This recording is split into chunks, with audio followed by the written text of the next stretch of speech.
ওকে, আসসালামু আলাইকুম। কি অবস্থা সবার? কেমন আছো তোমরা সবাই? আশা করছি সবাই ভালো আছো এবং সুস্থ আছো। সো আজকে আমরা যে টপিকটা নিয়ে কথা বলবো সেটা হচ্ছে কার্বন 12 আইসোটোপ। তোমরা অনেকে পদার্থের গঠন যে চ্যাপ্টারটা আছে, অর্থাৎ আমাদের কেমিস্ট্রি যে চ্যাপ্টার 3টা, এই চ্যাপ্টার 3টা তোমরা অনেকে পড়েছো। হ্যাঁ, সো চ্যাপ্টার 3টাতে আমাদের যে কথাটা বলা হয়েছে সেটা হচ্ছে পদার্থের গঠন। এই পদার্থের গঠনে একটা মানে খুবই ইম্পর্টেন্ট একটা টপিক হচ্ছে যে একটা পরমাণুর ভর থেকে তোমার আপেক্ষিক পরমাণুর যে ভরটা আছে, মানে আপেক্ষিক পারমাণবিক ভর যেটা, সো ওইটা মানটা তোমাকে নির্ণয় করতে বলা হয় যে তোমার কার্বন 12 সিরপের ভর দেওয়া থাকবে এবং তোমার একটা পরমাণু ভর দেওয়া থাকবে, সেখান থেকে তুমি একটা আপেক্ষিক পারমাণবিক ভরটা বের করবে। আপেক্ষিক পারমাণবিক ভর, মার্কারে কালির অভাব। ওকে, আপেক্ষিক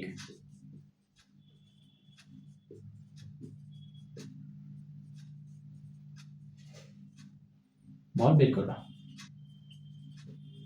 তাই না? এটা কথাতে বলা হয়েছে। এখন এই আপেক্ষিক পারমাণবিক ভরটা কিসের সাপেক্ষে বের করা হয় আমরা জানি যে কার্বন 12 আইসোটোপের 1/12 অংশের সাপেক্ষে বের করা হয়, তাই না? এখন এই কার্বন 12 আইসোটোপের 1/12 অংশের মানকে তোমার বলা হয় কি 1 AMU। 1 AMU, AMU। এখন এই A এর মানে কি অ্যাটমিক, M এর মানে কি ম্যাস, ইউ এর মানে হচ্ছে ইউনিট। এটা কি জানতাম? অবশ্যই জানতাম, আমি জানি। এখন এইটার মান তোমার বইয়ে দেওয়া আছে যে 1.66 ইন্টু 10 টু দি পাওয়ার -24 গ্রাম। এখন এই জিনিসটা আসলে প্রমাণ করলো কিভাবে তারা, বা এই যে ভ্যালুটা আসলো এটা আসলে কিভাবে আসলো? চলো ভাই, এটা একটু সংজ্ঞা থেকে ভেঙে ভেঙে বোঝার চেষ্টা করি। তাহলে আমাদেরকে যে জিনিসটা বলছে, সো মোছার জিনিসপাতি কই ভাই? মোছার জিনিসপাতি নেই ভাই। আচ্ছা, মোছার জিনিসপাতি আপাতত এটা দিয়ে কাজ চালাই। আচ্ছা, আমাদেরকে যেখানে বলা হয়েছে সেটা হচ্ছে যে কার্বন 12 আইসোটোপের 1/12 অংশের ভরের কথা বলা হয়েছে, রাইট? 1/12 অংশের ভর যদি আমরা বের করি, আমাদের এই মার্কারও খালি আছে। আরে ভাই, মার্কারের বেহাল দশা। আচ্ছা, এটা দিয়ে লেখার চেষ্টা করি, দেখি কি হয়। সো এখন আমাদের সংজ্ঞায় যদি আমরা নোটিস করি তাহলে আমরা কি পাবো? দেখো, সংজ্ঞায় যখন আমরা নোটিস করি আমাদের দেওয়া আছে যে 1 AMU বলতে কি বোঝায়, সেটা হচ্ছে কার্বন 12 আইসোটোপের 1/12 অংশের ভরের সাপেক্ষে তোমরা হচ্ছে আপেক্ষিক পারমাণবিক ভর বের করো, তাই না? এখন এই 1 AMU সংজ্ঞাটা আসলে কাকে, মানে 1 AMU কাকে বলা হয়? কার্বন 12 আইসোটোপ, অনেকে বলা হচ্ছে কার্বন 12 আইসোটোপের 1/12 অংশের ভরকে বলা হয়, কিন্তু জিনিসটা না। কার্বন 12 আইসোটোপের একটি পরমাণুর ভরের 1/12 অংশকে বলা হয় তোমার 1 AMU। 1 AMU এইটার সাপেক্ষে তোমার হিসাব করা হয় হচ্ছে আপেক্ষিক পারমাণবিক ভর। সবাই বলে কার্বন 12 আইসোটোপের 1/12 অংশের ভর, না, কার্বন 12 আইসোটোপের একটি পরমাণুর ভরের 1/12 অংশের যে মানটা পাওয়া যায় ওটাকে বলা হয় 1 AMU।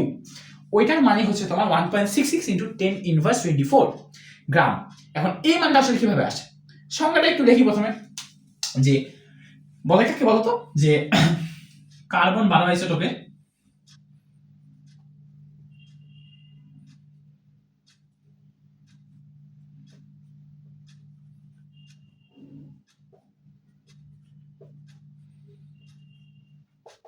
কার্বন 12 আইসোটোপে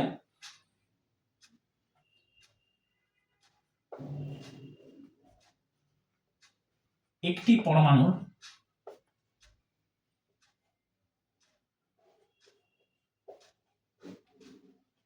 ভরের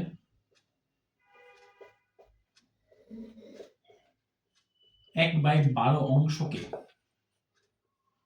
1 AMU বলে। ঠিক আছে, এই জিনিসটা হচ্ছে ইম্পর্টেন্ট। ঠিক আছে, এখন এইটা থেকে তুমি একটু ভেঙে ভেঙে বোঝার চেষ্টা করো। কার্বন 12 আইসোটোপ বলা হয়েছে একটি পরমাণু। এখন আমরা মোলের চ্যাপ্টার তো সবাই পড়ছি, তাই না ভাই? কার্বন 12 আইসোটোপের একটি পরমাণুর ভর 1/12 অংশ। এখন কার্বন 12 আইসোটোপ বলতে কি বোঝাচ্ছে? হাইড্রোজেন 1 আইসোটোপ বলতে তুমি কি বুঝতে বলো তো ভাইয়া? যে হাইড্রোজেন 1 আইসোটোপ যখন তোমাকে বলতো, মানে যখন তোমাকে বলতো যে হাইড্রোজেন 1, হাইড্রোজেন 2, হাইড্রোজেন 3, মানে কি এই যে ভরটা, এটা কি ভর না? এটা কিন্তু ওই আইসোটোপটা ভর না ভাইয়া? অবশ্যই এটা ভর।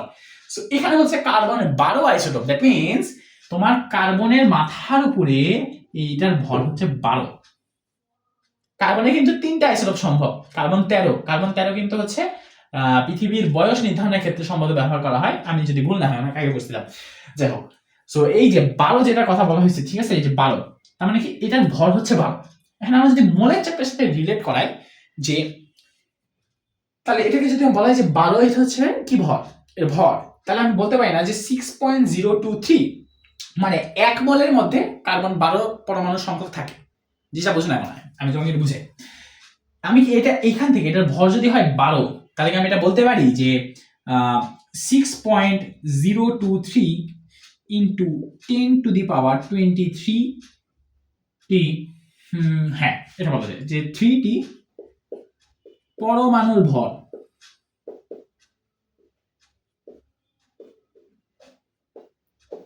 পরমাণুর ভর কত বলো তো? 12 গ্রাম। বলা যায় কিনা বলো? কারণ এই কার্বন কিন্তু অণু না, এই কার্বন কি না, এই কার্বন কিন্তু অণু না, এটা একটা পরমাণু। তার মানে এর মধ্যে এই 12 গ্রামের মধ্যে পরমাণু আছে কত সংখ্যক বলতো ভাই? আছে কিন্তু 6.023 ইন্টু 10⁻23 টি। তার মানে এই যে 6.023 ইন্টু 10⁻23 টি পরমাণুর ভর হচ্ছে 12 গ্রাম।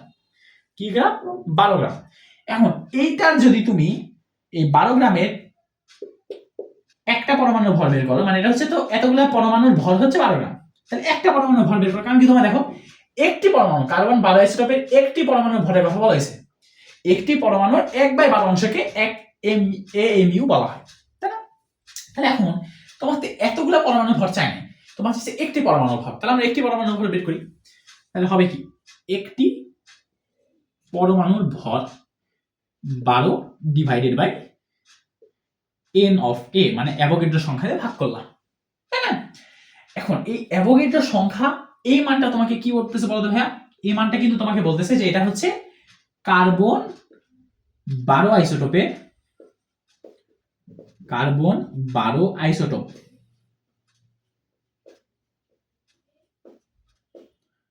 আইসোটোপের একটি পরমাণু ভর।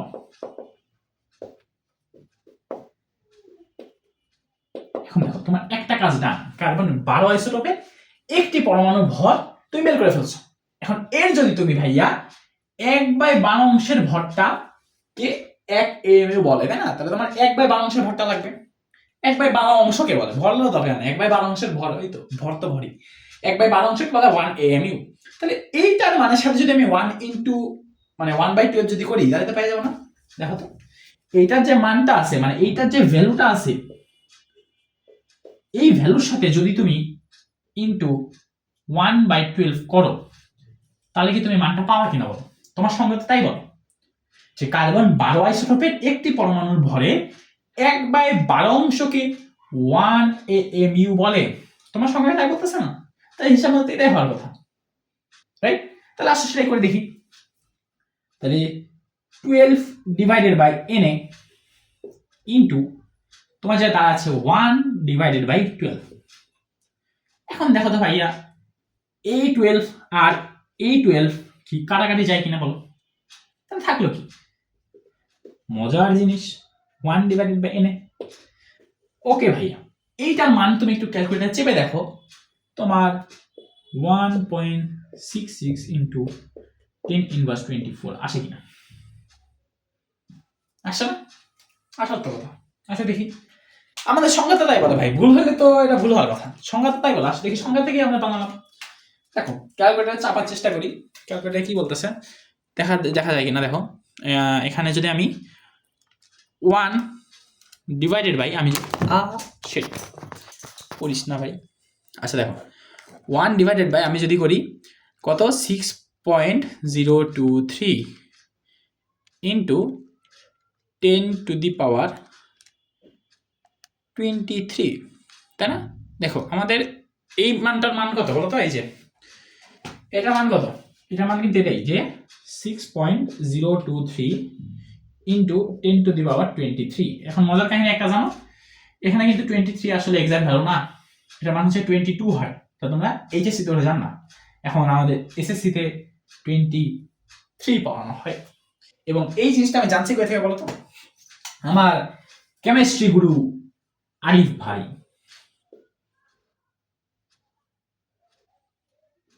লেজেন্ড। ঠিক আছে, মজার কাহিনী একটা বলে রাখি, এই যে এখানে যে 6.023 এটা যে হবে না, এখানে যে 6.022 ইন্টু 10⁻23 হবে, এই জিনিসটা আরিফ ভাই এইচএসসির বইয়ে প্রকাশ হওয়ার আগে আরো 2 বছর আগে বলছিলেন।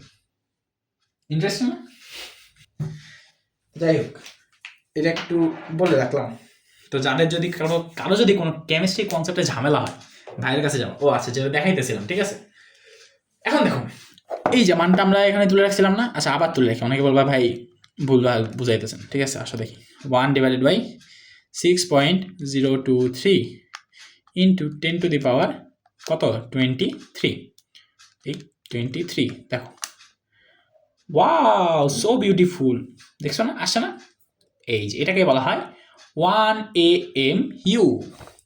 দেখছো, সংজ্ঞা থেকে কিন্তু আমরা, এটা কিন্তু তোমার বইয়ে কিন্তু ডিরেক্ট মান দেওয়া আছে, জানো, 1 AMU এটার মান কিন্তু ডিরেক্ট দেওয়া আছে যে 1.66 ইন্টু 10⁻, ইন্টু 10⁻24 গ্রাম। এটা কিন্তু তোমার বই ডিরেক্ট দেওয়া আছে। ভাইয়া কিন্তু এটা পুরো একদম প্রমাণ করে দেখালো, সংজ্ঞায় তো বলে দিল ভাই, এটা তো বুঝা যাইতেছে, তাই না? কার্বন 12 আইসোটোপের একটি পরমাণুর ভরে 1/12 অংশকে 1 AMU বলা হয়। আচ্ছা, জিনিসটা যদি তোমার কাছে ক্লিয়ার না হয় এখন, যে ভাই এখানে 6.023 ইন্টু 10⁻23 টি পরমাণু গ্রামেটা আপনি কেন বের করলেন?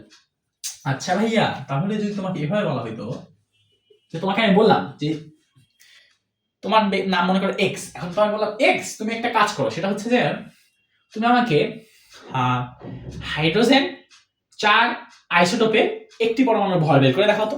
হাইড্রোজেন 4 আইসোটোপ, তখন তুমি কিভাবে করতা? তখন তুমি যেটা করতা, হাইড্রোজেন 4 আইসোটোপ বলছে, তার মানে হাইড্রোজেনের ভরটা কত? এই আইসোটোপের ক্ষেত্রে হাইড্রোজেনের ভরটা হচ্ছে 4। তাহলে আমি বলতে পারি কিনা বলো, যে এই যে আইসোটোপ 4 এর ভিতরে তোমার অ্যাভোগাড্রো সংখ্যক পরমাণু আছে? বলা যায় কিনা বলো?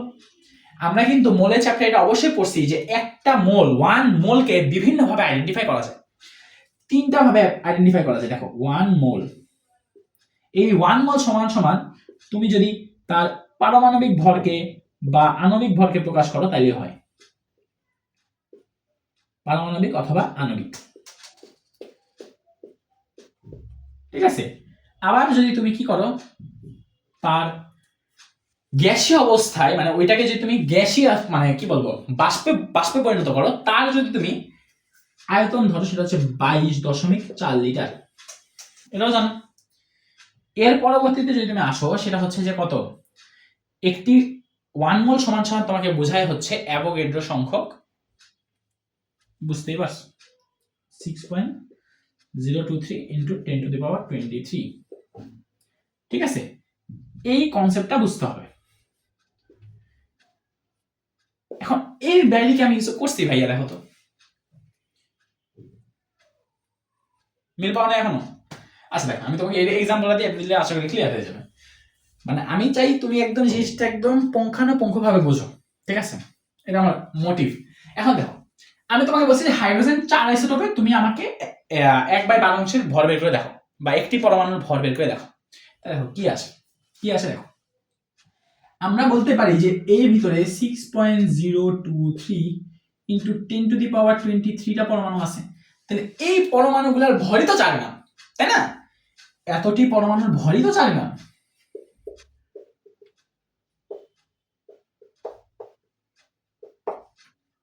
ভর ইজ ইকুয়াল টু 4 গ্রাম, তাই না? অতএব একটি পরমাণুর ভর হবে হচ্ছে 4 ডিভাইডেড বাই অ্যাভোগাড্রো সংখ্যক, তাই কিনা বলো? তাহলে এই মানটা ক্যালকুলেট করে দেখো তো ভাইয়া, মান একটা পেয়ে যাওয়া তুমি। এটাই হচ্ছে কার্বন 4 আইসোটোপের একটি পরমাণুর ভর, একটি পরমাণুর ভর। তাহলে সেম ভাবে আমি যদি তোমাকে বলতাম যে x একটা আইসোটোপ, তোমাকে বললাম 40x আইসোটোপের একটি পরমাণু ভর বের করো, 40x আইসোটোপের একটি পরমাণু ভর বের করো, তাহলে কি বলছি ভাই, দেখো তো, 40x আইসোটোপের একটা পরমাণু ভর, তাই দেখো তোমার ভর বলছে কত, 40, তাহলে এর ভিতরে পরমাণু আছে কত? অ্যাভোগাড্রো সংখ্যক আছে না বলো? এটা যদি পরমাণু হয় তাহলে অ্যাভোগাড্রো সংখ্যক পরমাণু, এটা যদি অণু হয় তাহলে অ্যাভোগাড্রো সংখ্যক অণু আছে। বলো ঠিক কিনা? এখন এই যে অ্যাভোগাড্রো সংখ্যক অণু আছে, এইটার ভরই তো 40 গ্রাম, বাইরে থেকে তার কোনো কিছু আসবে না। তাহলে আমি কি এটা বলতে পারি কিনা বলো যে Na সংখ্যক, Na মানটা কিন্তু 6.023 তোমার এসএসসি লেভেলে 23 ইনটু 10 টু দি পাওয়ার 23 টি, তাই না? এখন এই Na সংখ্যক যেটা বলতেছে Na, এই Na অর্থাৎ 6.023 into 10 to the power 23 T NaT পরমাণুর ভর, পরমাণুর ভর বলতেছে কত? আমি বলছি 40 গ্রাম, তাই না? 40 বলছি না, আইসোটোপের x 40x আইসোটোপের বলছি না, কার্বন এই যে x 40 আইসোটোপের, আমি তাই বলছি। তাহলে এখানে দেখো কি বলছে, কার্বন 12 আইসোটোপের, এখানে বললাম হাইড্রোজেন 4 আইসোটোপের, এখানে বললাম x 40 আইসোটোপের একটি পরমাণু ভর বের করো। দেখো NaT পরমাণুর ভর তাহলে কত হইতেছে? 40 গ্রাম। অতএব একটি পরমাণুর ভর হবে হচ্ছে 40 ডিভাইডেড বাই NaT। দেখো মান পাচ্ছ কিনা বলো? দ্যাটস ইট ভাইয়া, এর বাইরে আর কিছুই না। এই 1 AMU যে মানটা পাইলা, এটা কি কঠিন কিছু ছিল ভাইয়া বলো তো? সংজ্ঞা ভেঙে ভেঙে যদি বুঝাইলাম, এরপর যদি না বুঝো তোমাদেরকে ধইরা পেতানো উচিত। তারপরে যদি না বুঝো অবশ্যই জানাবা কমেন্টে। ঠিক আছে ভাইয়া, ধন্যবাদ, আসসালামু আলাইকুম।